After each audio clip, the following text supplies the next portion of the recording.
Hello again, and welcome back to another Bo&Joe podcast. I'm Bo. I'm Joe. Want to say hello and thank you to all of our subscribers out there. Thanks. We appreciate you guys.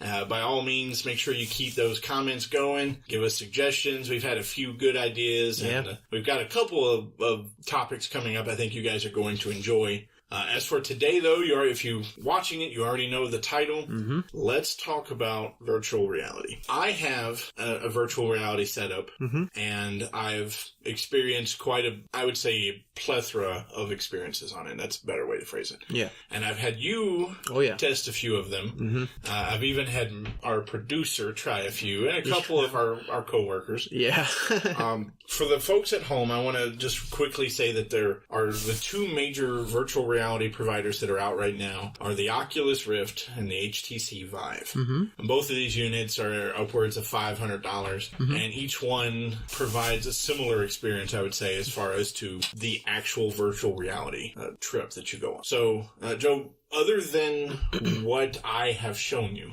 what do you know about virtual reality? So my first experience was, I think, Disney World in 2002, or I really don't remember the exact year, but it was actually before that. It was 1999 or 98 or something like that. That's a long time ago. Yeah, you remember there was these weird, I guess you call it a ride, but they would put this huge red headset on your head, and you had to like step up on a platform. Yeah. So wow, that was a long time ago. I know. So that was my first experience, and I said, "Man, this is amazing, but it sucks." How can something be amazing and suck? Exactly. So first of all, it was heavy. Scratch that. Anyways, so it was heavy, very, very heavy. It was weird and clunky. The graphics obviously were, 1990, so, but not great. But the idea blew me away. Like, I was like, wow, this is the future. This is what I was reading in all those science fiction books, But then when the first time I ever tried VR was here, with you on your really nice setup. And man, if you're going to try it in a setup like yours, like you got to do it right. But wow, man, like the one that blew me away was that game that is supposed to be emulation of space. Oh yeah. Because what's really interesting about it is that the real weird aspect of VR is that your brain is going to basically think that what you're seeing is real. And it was really strange. I literally felt woozy and dizzy after it because I felt like I was in zero gravity. My feet were planted to the ground. I was feeling gravity, but because of what I was seeing, and it was so, live action, I guess you could say, or very real or true to life, I guess. For the listeners at home, he's referring to a virtual reality game called Lone Echo. Yeah. You play a robot that's aboard a space station. I think it's a mining vessel. I don't remember. But you literally have zero gravity on the ship. Mm-hmm. So your character has to pull himself and kind of push himself off of walls and things like that. And what Joe's referring to when he says that it makes your brain believe, that's one of the key elements. And I think we'll come to that later because that is something I want to discuss. But for me, my very first, I won't use the word interaction, but my very first hearing of virtual reality was a very old movie called The Lawnmower Man. Oh my God, I love that movie. I love that movie. I know. I just dated myself, but come on, it's a great movie. So I forget, was it Jeff Fahey? It was Pierce Brosnan and I forget. It's not Jeff Fahey. No, it was a guy who had a mental disorder. No, I mean that was Pierce Brosnan was a doctor, right? And he was experimenting with the ability of using VR. Right. So the Lawnmower Man was 1992. Are you serious? Yeah. Wow. Yeah. I was right. Jeff Fahey. It was Jeff freaking Fahey, man. I am a movie nerd. You're a Fahey fan. I'm totally a movie nerd. And so Pierce Brosnan, Jeff Fahey, and that Dean girl. Norris. What was I remember the girl. Oh, I just saw her name. Her name is Jenny Wright. Mm-hmm. She played somebody named Marnie. Mm-hmm. But anyway, so Pierce Brosnan plays a scientist who's trying to overcome learning disabilities or mental disabilities using virtual reality. And in the process of doing so, using what we would currently say extremely bad graphics, he's able to turn a mentally slow person into the smartest being who has ever been on the planet. Yeah. And for me, that was the first time I even heard the words virtual reality. Mm-hmm. And I remember thinking, like, this is amazing. Yeah. As at 92, I was, that was what? You were 19. Holy cow, I was 19. 19? No, I don't know. I'm just making. Oh, I was gonna say, wow, that was really good. It was oddly specific, but so You weren't 19. You were probably I was 17 or 16. Yeah. So I was probably about 12. So, Yes. I don't know. I'm guessing. Like, let me do the math here. Well, we figured one thing out. I am We can't so do stupid math right now. You messed me up. So no, I wasn't 12. I was 14. So there you go. Holy cow! I was like, you had me messed up from left to right. I just said it so right. I'm I like, need yep. my own lawnmower, man. That's what. Thanks, appreciate Plug that. me in, man. So, but no, I was 14, and I remember watching this, and I was, of course, into video games as a kid. Yep. And I thought, how amazing would it be to have a video game that's so immersive? Yeah. If you remember, there's a scene where they're suspended, and they're supposed to be flying. Right. I can't believe I remember that. I remember it. And it's supposed to be like a stress relief thing.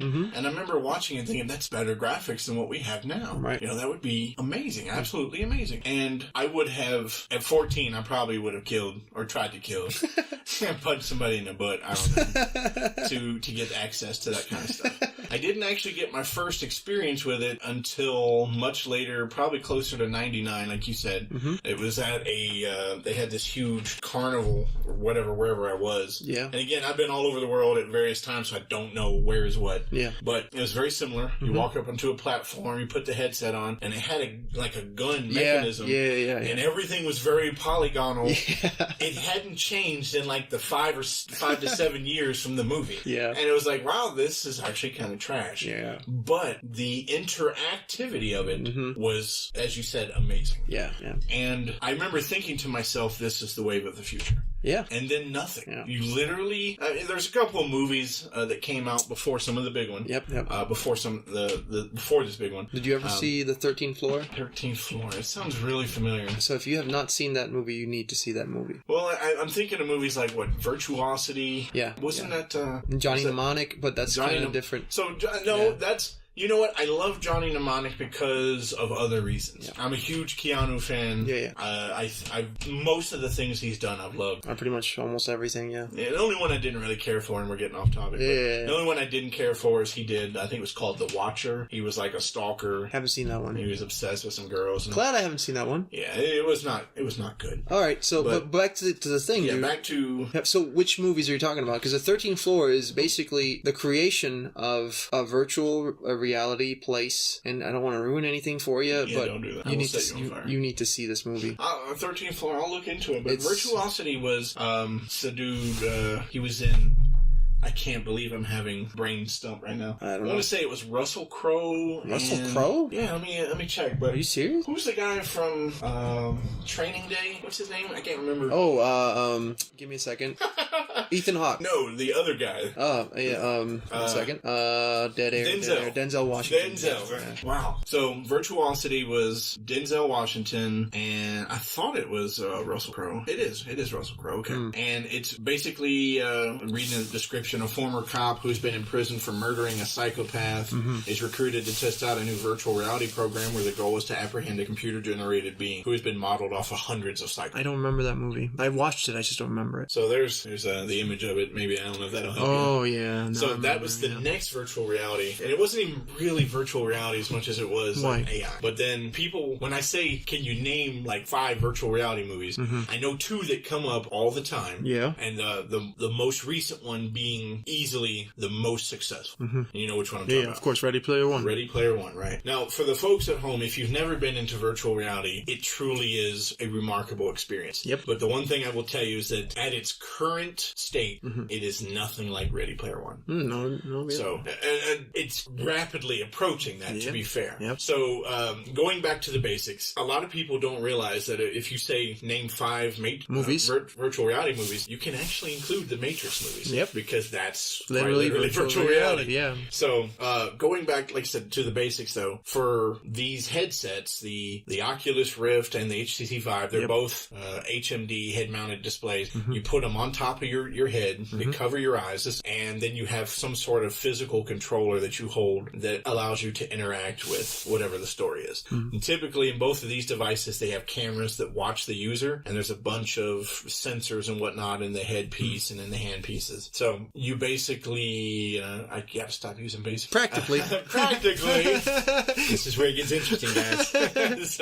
Sort of, kind of, maybe, sort of. I don't know. Yeah, exactly. What was that one that you said all at one time? I don't know. That was incredibly generic of me to say. Yeah, no. I'm thinking about it. It's gonna be stuck in my mind. But yeah, back to the haptic feedback stuff. So I didn't say haptic feedback, but I was getting there. Oh crap! So what he's talking about, haptic feedback, that's when a device that you have or are using has some sort of electrical pulse that allows you I'm using the air quote, feel things. So in Ready Player One, if you've seen that movie, you'll see he wears a pair of gloves that when he goes to grip something in his game, his hand stops at that thing's outline, essentially, in real life. Yep. And that's called haptic feedback. That is something that does exist in the modern day, but it's like super expensive right now. Oh, okay. So you can get a pair of those gloves, I think, for like $1,200. Oh, wow. And I just saw a review on a vest that has like 32 sensors on it. Are you serious? 16 on front, 16 on back, so that they're like little actuators. Wow. And the guy, he's playing a game where if he gets hit in the chest, the actuators light up. So it hurts. Yeah, and he said, I literally, at one point, I put on Infinite Life and I jumped into a pool of lava or something. It was like having a full body massage. Oh. It's a really expensive way to do that, by the way.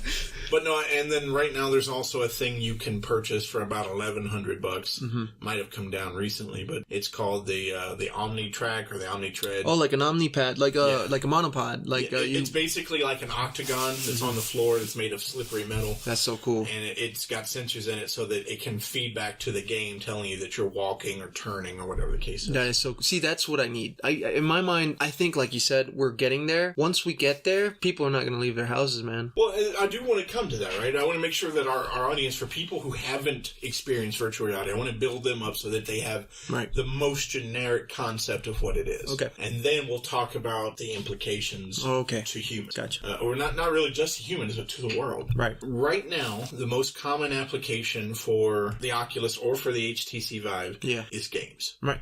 I'm going to risk saying that virtual reality technology, from a gaming perspective, is far from fully developed, even further from perfect. You yourself, I have introduced you to at least 5 games. Yep. You've played The Lone Echo, which you said was very immersive. Oh, yeah. And you enjoyed that quite some bit, as I recall. Yeah.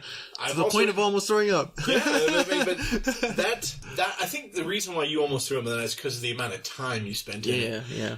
So back for our listeners, before I get into the games, the one thing that I tell everybody who starts to play the Oculus, or either one of them really, but the Oculus is the one that I'm using. Yeah. So the thing I tell everybody is that for the first few moments that you're in virtual reality, your brain is going to think this is its reality. Yeah. And that's just how virtual reality works. When your eyes look around in real life, when your eyes look around, your brain says, this is everything that is my reality. This is everything I can see. This is my reality. Right. When you add in hearing to it, if your hearing and your sight together build upon that reality. And then there's other things like smell, taste, sensation, that's all what makes your reality, your perception of reality. Yeah, real. Right. Yeah. When you use a virtual reality set, you have something directly in front of your eyes so that you can't really, on your first few trips, you can't really tell that it's not real because the spacing of the glasses make it look like it covers up the entirety of your vision. Yeah. And then your hearing, you get headphones put on and they echo the reality that the Oculus is trying to provide to you. Yeah. And the natural result is that your brain goes, almost immediately goes, this is my new reality. Yeah. And it surprises people how fast that transition It's freaky, happens. right? And you've been there. Yeah. What did you think? What did you feel? Like you said, you think for many moments that's real. My curiosity is how the mind, automatically adapts to that reality. That's really cool in and of itself. It's a little frightening. Yeah. But more than anything, it's just how easy it is. It doesn't matter where you come from. Just imagine putting a person that's never seen any type of technology like that.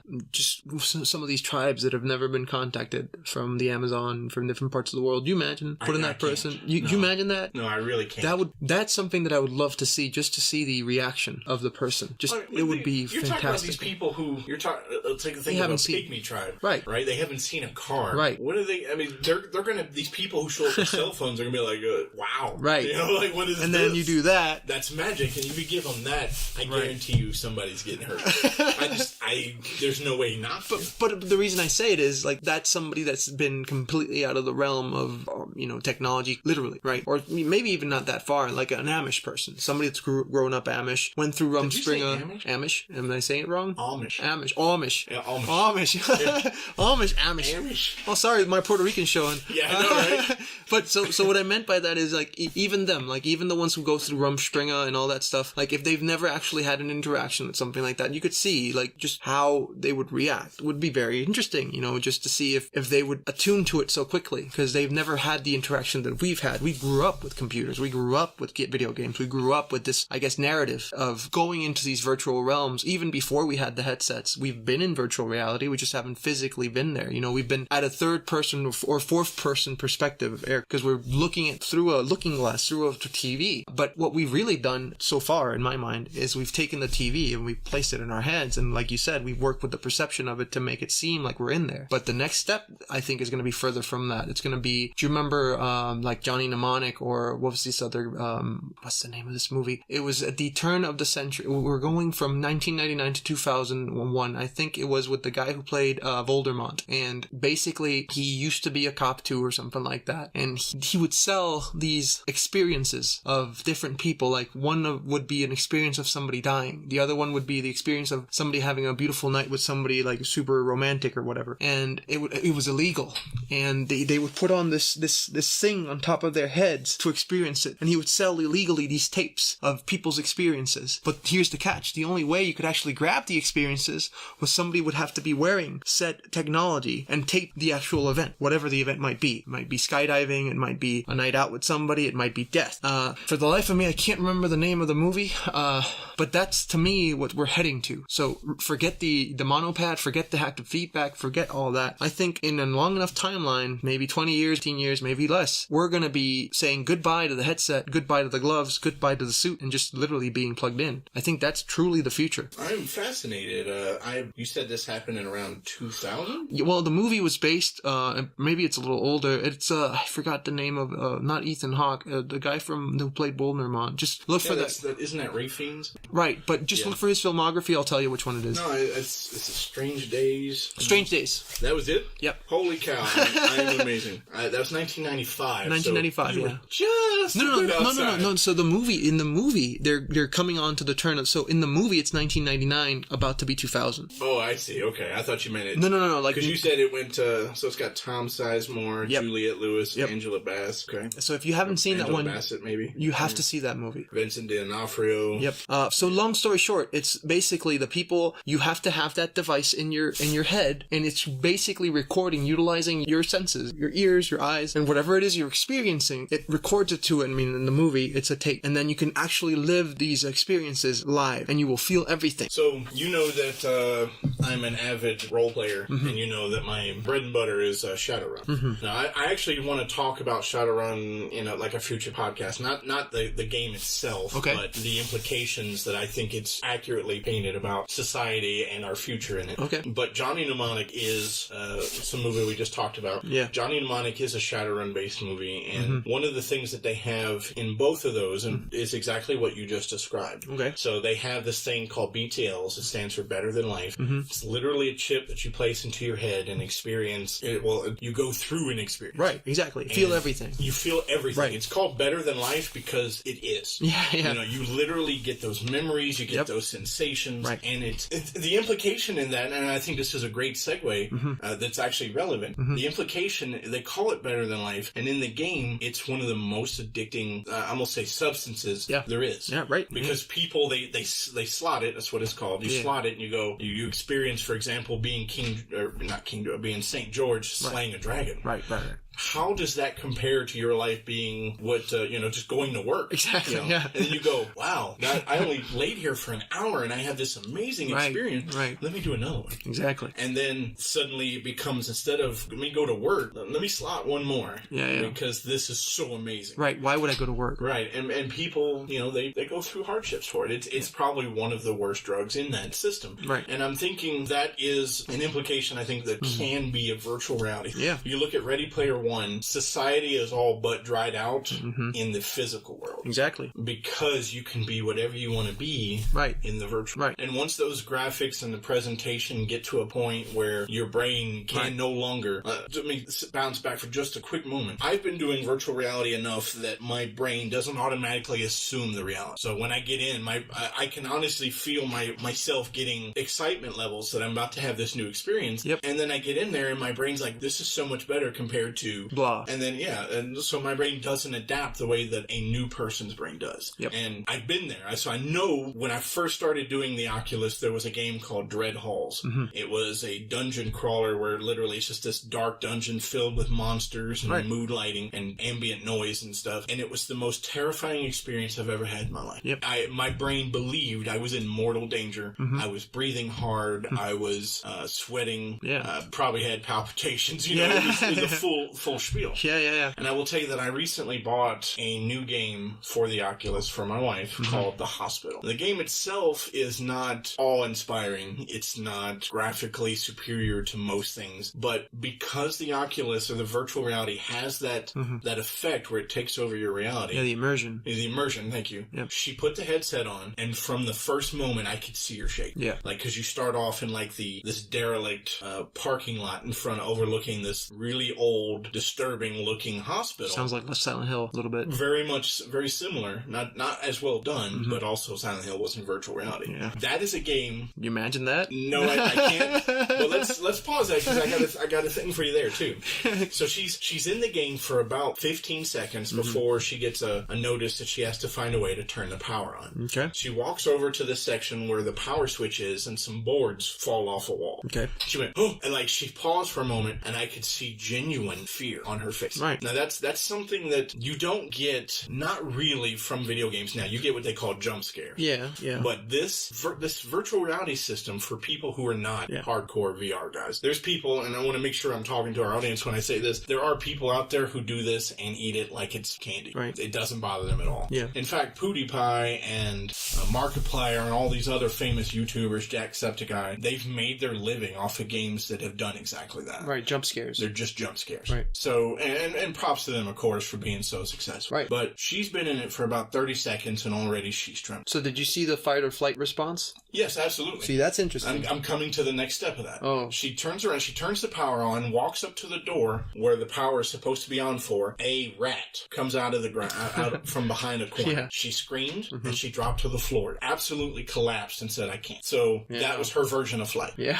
Because obviously, that's just how it is. Yeah. And I thought to myself, like, that was the moment when I realized the power, the true, honest power that a virtual reality stands to hold over our life. Yeah, man. So it's I've introduced you to several. Yep. Of you said Lone Echo, the space one, has been the most immersive, the most the one that made me real, the one, I wouldn't say fight or flight, I never gotten that yet, but the one that I could say for real made me feel, for a second at least, that I was in Zero G for real. Yeah. And that to me was like, wow. Like once I reached that, it's gonna be hard to find that type of reaction or immersion anywhere else. Right. And honestly, man, I think, like I said, like we're gonna see some very new revelations from 2 to 5 years from now. But once we get something like Shadowrun, something like The Strange Days, I fear humankind is gonna be totally different. And here's something even more interesting that we could tie into another subject maybe we could talk about in the future, of how automation will be changing the way the job landscapes look like. Maybe in the end. Great. Let's go ahead and switch. So we've talked about the implication for video games. Right. And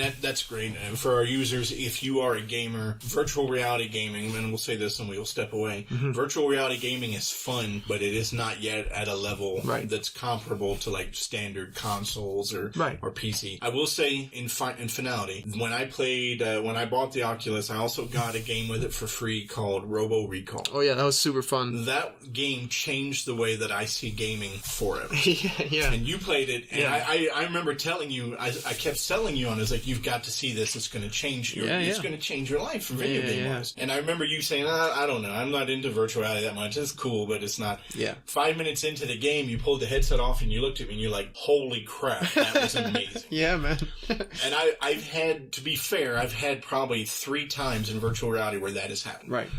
Which one, apart from that one? So Lone Echo was, you only played a little bit of it. You played the ending of it. Yeah. I didn't get to see the ending because you took my save. Oh, I'm sorry. It was great. Thanks. Appreciate that. But let me tell you that I know that there were times playing Lone Echo where I physically lost breath from there's a scene, so the mining ship that you're on is surrounding Saturn, and there's a scene where something happens to the ship and you have to go outside. I love that part, by the way. And I was walking along and I finally turn around and I see Saturn, and for a brief moment my brain said, you're in space. Yeah. And that planet is right there, you are going to die.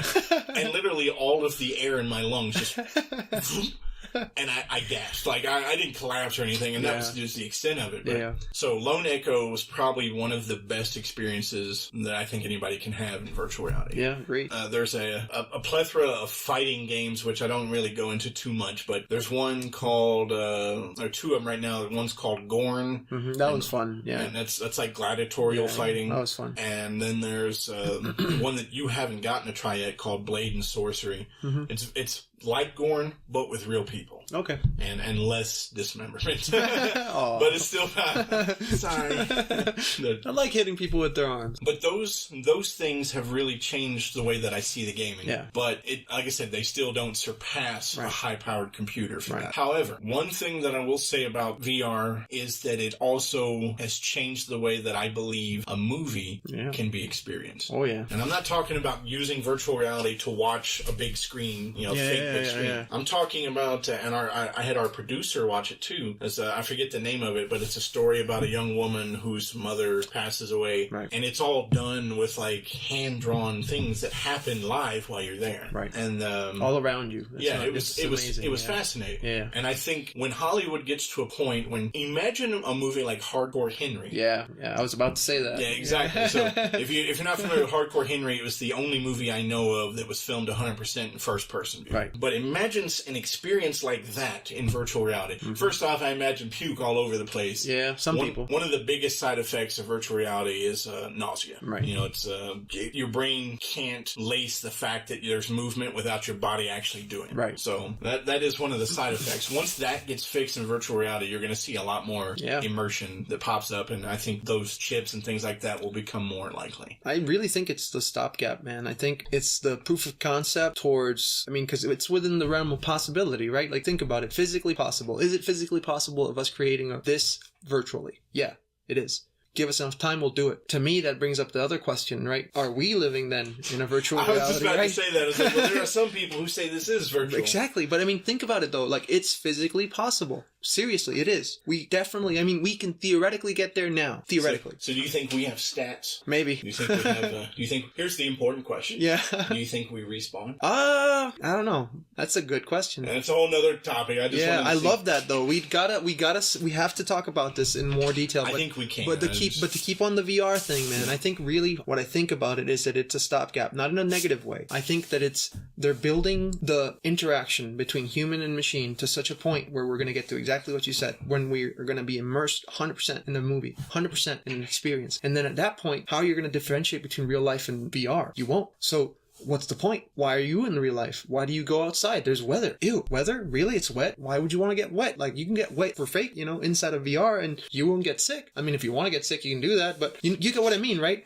I think people are gonna, what I'm trying to say is, the way we live our lives, at least for your kids, for example, or the new generation, totally different, man. Like, I think for them, work probably is gonna be in VR, love, life, everything, friends, they might not even step out of their basement or house or trailer or whatever. I think so. Ready Player One is a really good example of what we're facing, man. I think we should let's segue over now. We've talked about the impetus of this on video games, and that's good. Yeah. We've talked a little bit about the impetus on movies and cinema. Let's talk about education. Oh yeah, dude. Wow. So the movie Ready Player One doesn't really touch on the author's description of how virtual reality has affected in that universe the teaching. The way that it worked in the books, and this is not a spoiler or anything, because it's in the very beginning, is that everybody now, there's no physical school to go to. Makes sense. And it's safer for everybody, as it turns out. So you literally put on this immersive headset, and in the game, or in the book, I should say, it's not really a headset where you look at a screen. They literally project it onto your retina. Wow. So that it's not... There's no way for your brain to say this is fake. Wow, it's man. Literally going into your various cortexes. Yeah. So, that's amazing. So the guy, for example, they put on these headsets and they've got, the gloves and everything, and they sit in a virtual school, and the teacher is a virtual teacher, and he has the ability. Imagine what it would be like if you knew this life was a video game, and you could summon up things and you could do whatever you want. Imagine teaching people with that power. I can't. I've Right. already run through like 11 different things in history I would like to live through. How great would it would that be amazing. How great would it be to say, all right, kids. And horrifying, too. Well, Now that you said that, I was like, let me back up a second. I was about to say, hey, kids, today I'm going to teach you about the Gettysburg. Yeah. On second thought. It smells like death in here. Yeah. But the like training implications. Attila the Hun, man, seeing that amazing army coming at you and learning what that meant, or Hannibal. Or all these different things in history that are grandiose, or like the Battle of Thermopylae, or just these great, amazing, brutal battles or brutal situations. Wounded Knee. Everything, man. Like, people would be immersed into history in such a way that they would probably see it as another form of entertainment. I agree with you. Yeah. And I think the truth is you mentioned earlier that our children, in our children's future, video games are going to be so unrecognizable from what they are right now. Yeah. But I'm going to stake that a bit higher and say it's not just video games, it'll be everything. Yeah, man. Right now, you can download several applications in VR that are educational. It's not all video games and movie-based. I took a trip as a blood cell through a human body in VR. Oh. And it was terrifying and fascinating all at the same time. It's really cool. And I think that's something you could really implement for teaching people just about anything. Yeah. And like you said, once our kids start getting to that point where they're like, virtual reality is really cool, and it starts getting better to the point where it's no longer, polygonal or fake looking or whatever you want to call it, then you'll have a group of people, and unfortunately this is a two-sided blade, but you'll have people who will be immersed and listening to every facet of what you provide. Did you imagine the echo chamber there? Well, yes, you're right. And there's another element of Shadowrun that touches on that is that, so there's an augmented reality that we're working on in real life too. Okay. It's not perfected yet. And I just recently learned that augmented reality actually uses up less bandwidth than your traditional formats. Oh, wow. So, and for folks at home, augmented reality is looking at the world through a camera or a lens, and then the lens itself adds on various elements that your brain sees as like a hovering entity. Like a very primitive way of that's Pokemon Go. Yes, exactly. Pokemon Go, and there's a lot of other games that are like that, where you use your camera and it puts things on there for you. Right. Or another one is like a heads-up display. A lot of cars now have heads-up displays in their corner. Yep. That's essentially augmented reality. The military has it too. A lot. Right. So, in Shadowrun, and I hate to keep going back to a system or a thing that many people aren't familiar with, but if you watch Netflix, there's a movie called Bright that is also a Shadowrun movie. So they give you an additional idea. But media of all types are so fluid in Shadowrun that as you walk down the street, you're literally getting hit. You are assumed to have like augmented reality on at all times. Right. So you can see people's names, like their Facebook account pops up over their head and their name and whatnot. And then you'll be walking past a store, and the store may not have actual neon on it. Yeah. But when you look at it through augmented reality, you see like this gaudy neon display. And as soon as your eyes make contact with that display wirelessly sends you an ad. Isn't there a episode of Black Mirror that's like that? I haven't gotten something like okay. So Black Mirror is one of those ones that's really painful for me to watch. Okay. So that's a whole nother conversation. Yeah, that's fine. But so you literally start getting ads, and as you said, echo chamber, you start getting fed more and more content that's relevant to you. Yeah. And that creates a wider gap in there's a set of the populace who are very much, the mainstream media is essentially God. Yeah. And then they don't know any different. They don't know that there are optional or other avenues. And then you have the people, which is generally the players, who realize how gritty the world really is. Yep. How bad things have gotten. So it's like zealots, and then, to be honest, and I hate to say it, but sometimes not just fiction and games and all this stuff, they're usually predictors of things that might come into fruition. I think, to be honest, man, think about it, right? If you look at the things and the way that people interact now, and then you extrapolate extrapolate and you utilize things like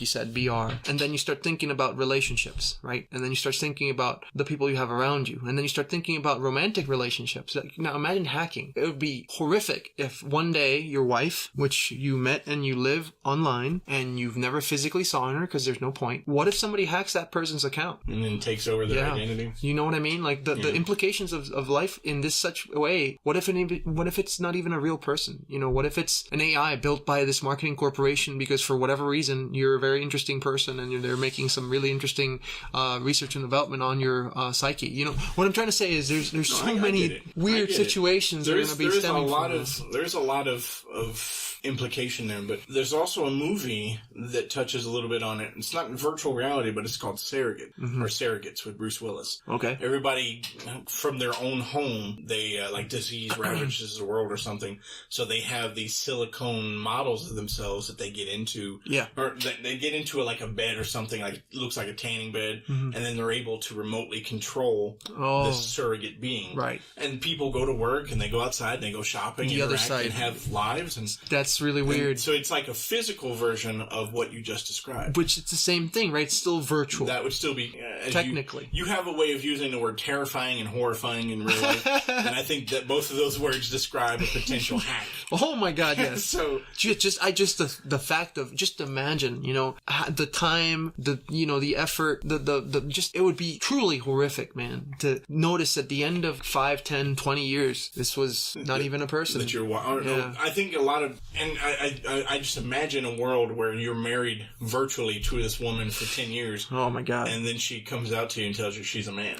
Well, that's also a very big controversial point. I mean, to be honest, I don't know what I would do. I'm trying to find really quickly. I don't know if you've seen this. It's also an original show on Netflix. Let me think. It's Kiss Me Goodnight, I think. I thought you were going for Altered Carbon. Altered Carbon is very good, but this one, Goodnight. So while he's looking that up, folks at home, if you have not seen it, I would also recommend Altered Carbon. I feel like I said that weird, but that's based on a series of books, maybe of the same name. Very interesting concept that when your body dies, they transfer your consciousness into another body, usually of somebody who, I don't know, had bills or debt or was in prison or was sentenced to die, whatever the case is. And one of the interesting themes that comes along is a man's wife, or no, a woman's husband dies, and then they bring him back in it's an Asian woman or something, and they bring her husband back as a middle-aged white woman. Right. And it's a very fascinating aspect. Yep. I've talked with, or actually you and I both talked with one of our former guests, a young woman named Pepper,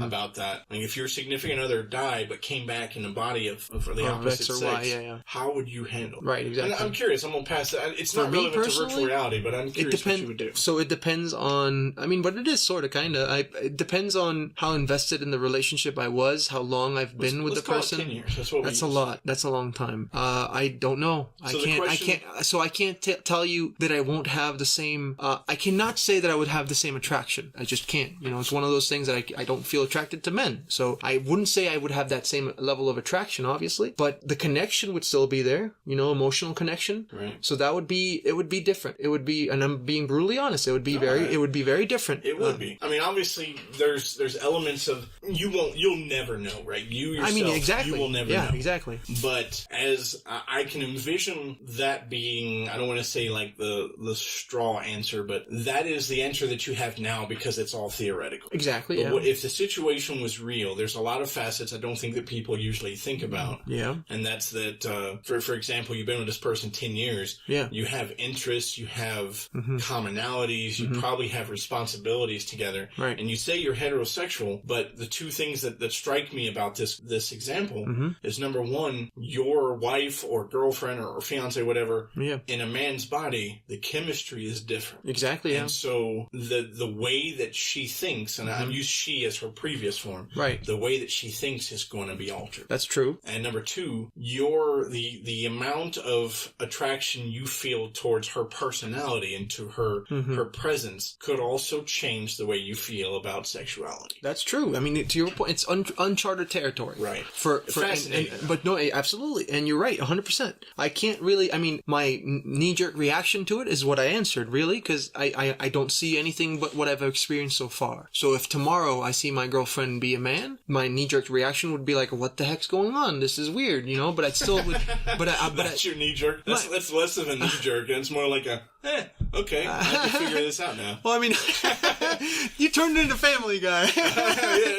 All right, so quickly, I wanted to mention, because I really want you to whatchamacallit, to take a look at this, if whenever you get a chance. It's called Kiss Me First. Have you ever seen that? No, never heard of it. It's a British original, Netflix original, and it's, so if you see there, the world's first sensory gaming device. It's illegal. You can't use it, but basically, it's similar to what we've been talking to. It's a virtual reality world in such a way that it mirrors or echoes what you see in Ready Player One at a lower level. So there's more interaction in the real world in this case. What's it called? It's called Kiss Me First. Kiss Me First. Yeah, please, you need to see it. It sounds awesome. It is awesome. It's amazing. The characters are good. The actors are very, very well laid out. The character creation is very nice. So the person in the main character is a lady, and her family, she lost most of her family. She's living alone in London, and she lives and breathes that game. And she starts finding a peculiar group of people that are, and again, back to the hacking part, it looks at first glance like it's some sort of super mega smart hacker that created a small chunk inside of this game where he is, I guess you could say, like a god, you know, like he creates everything, any type of scenario, but then you start seeing more nefarious things. And I don't want to ruin anything for you, but you start seeing manipulation. You start seeing... Yeah, don't even more it's very, very interesting because it ties into everything that we've talked about. It's kind of a perfect example of a mix of all those things. So,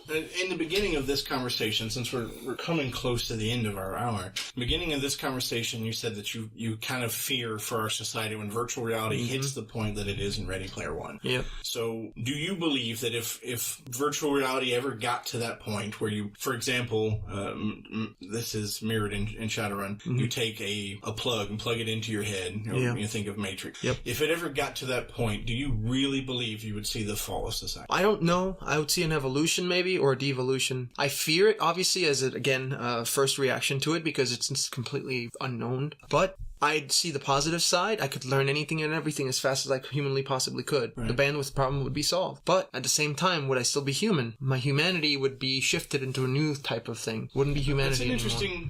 It's an interesting question. Why would you not be human? Well, I mean, the way I see humanity, it's our experiences, right? And our experiences are tied to our environment. And not just our environment, our interactions. And most of our interactions and our environments and what we observe on day-to-day life is hardship, trouble, struggle. And in a world where everything's virtual, even though it feels real, it really won't be.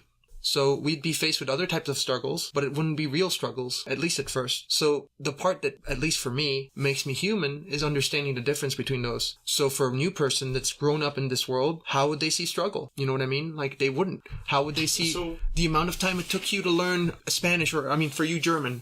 You took years. You've experienced a life living in Germany. You experienced interacting with German people, right? If you learned it in a matter of a second, then you wouldn't have any of that. And to me, that's what I call humanity, the process. Let's talk about that. Why is that defined as humanity? So I want to point out that what you're talking about is in the first Matrix movie, Johnson, I think is his name, Smith. Agent Smith. He says, back when we first made the Matrix, we as the robots, we made it perfect. It was paradise for you guys, and you rejected it. And so what you're talking about is exactly that. You're talking about humans who reject virtual reality. Or something that's perfect. Yeah. But I think that's a gradual thing. You could assume we're in a simulation now, right? Yep. We talked about that. Yep.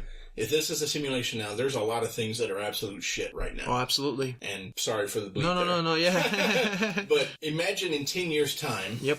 Let's assume that we suddenly started doing things right, and I'm using air quotes there. Yep. And then 10 years' time, everything is considerably better. 10 more years, everything is way better. 20 years, everything is darn near perfect. Star Trek. 10 more years, everything is perfect. I think your generational gaps allow that kind of gradual conformity to happen. So for you, living in a world where everything is perfect is not realistic. Well, it's not just that. What I mean by that is the journey would be... That's what I'm saying. totally different. For you, that's a thing. For your children, perfect still outside the bounds of reality. Yeah. Because they had to struggle a little bit, in my example. Right.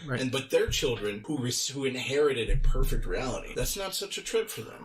But what I mean to say is, it wouldn't be what now we consider as humanity. It wouldn't be what now we consider as the human condition. The struggle of life makes us who we are, right? The day-to-day, fight to survive will turn into a day-to-day search for something more.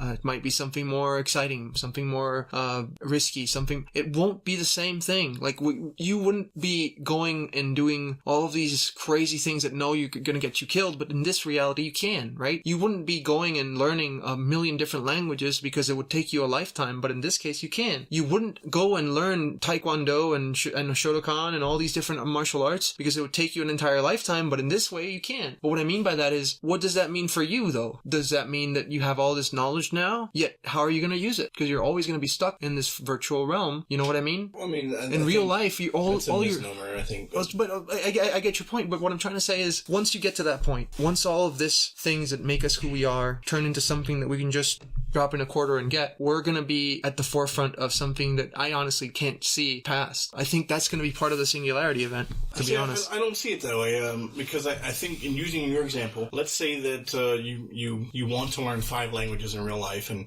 there are people who have a knack for learning languages, and they click into it, and it's easy. Then there are people like us who we have to literally be dumped into it, sink or swim, and then we'll figure it out. Yep. But what if you could get into virtual reality? What if Bo&Joe could go into virtual reality and they say, all right, we can teach you 5 languages in 10 days. So I'd be there like... That would be amazing, right? Absolutely. That does translate outside of virtual reality. Yep. Now, you want to learn Shotokan, Ninjutsu, and Taekwondo. Yeah.